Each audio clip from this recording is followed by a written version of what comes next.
A new statewide initiative will help more adults get their post-secondary credentials.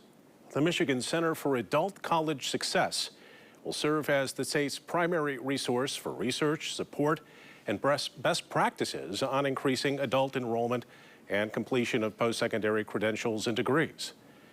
Joining us in studio tonight, Executive Director Jeremy Henges.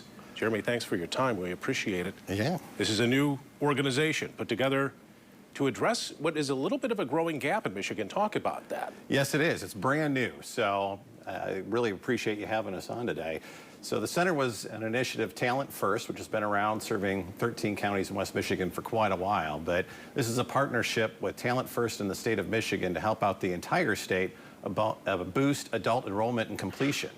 So when you look at the statistics, for example, adults that enroll in community college, the 6-year graduation rate for adults is only 30%. So we got a long ways to go to start boosting adult enrollment and completion in the state. And it's all in pursuit of that 60 by 30, which is the state's talent goal to get 60% of our residents with a post-secondary credential by 2030. Yeah. They've set that goal. Talk about why that's important. Why would this be needed? Yeah, so for Michigan to maintain a strong presence and, strong economic presence in the state and nation, we need to make sure that we're developing the talent with the credentials our employers need.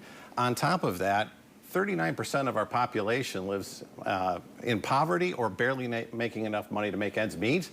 So we really need to do more to get them the credentials so they can thrive and our employers can thrive and we can bring more companies to locate in Michigan. So how do you do that? What's the incentive, I guess, for an adult if you've got a family? That's the tricky part, yeah. right? So when you look at adults, especially without a post-secondary education, some of the big barriers are balancing work, family. How do we do that? Financial barriers are huge. Thankfully, the state of Michigan has invested over $500 million through programs like the Michigan Reconnect and Michigan Achievement Scholarship that will help adults be able to pay for college, covers all the tuition expenses. It's a matter of getting the word out and then working with our institutions to build more flexible schedules and the wraparound services that adults need to succeed, because adults' education's kind of third on the priority list. They've got work, family responsibilities they got to take care of before they can get to their education. So that means serving them differently. Mm-hmm. And you mentioned the educational institutions too. They're on board with this. They need to be flexible as well. Yes. So we've had great support from community colleges and universities across the state on this endeavor, and really looking forward to partnering with them. Probably doesn't hurt that we've got about $7 million in grant money to help them figure out how to do this better and serve adults well. But they've been great partners so far. Yeah, they could use the boost, that's for sure. Jeremy Henges, thanks for coming in tonight. This is a new initiative kicking off. We've got to close that talent gap here in the state. Yes, indeed. Thank you much.